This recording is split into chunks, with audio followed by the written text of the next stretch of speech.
Welcome, here I've got ASUS ROG Phone 5 and I'm gonna show you how to turn on and off the camera location tags at this device.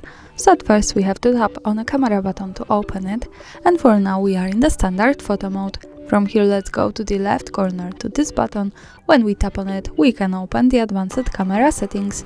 Now let's slide a little bit down to the other category, and here we have the location services option.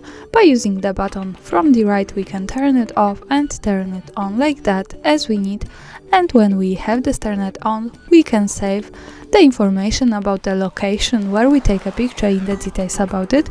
Also here the important thing is that to make it work correctly, when we want to save the actual location of our photo we have to be connected with the internet, for example with the Wi-Fi or the mobile data, and we have to turn on the location of this device. So remember about these two parameters, the location and the internet, to make it work. Now let me keep turning on all of these settings. Let's go back to the camera and take a picture. To see it, let's move to the left to this button that follows us straight to the gallery, and this is our photo. Now let's move to the left corner at the bottom to the details button. And now at the last position we can check the full address, so greetings from Kraków, Poland. Also when we tap here we get quick access to the Google Maps and we can check our location at the map. And that's all, thanks for watching, subscribe our channel and leave the thumbs up.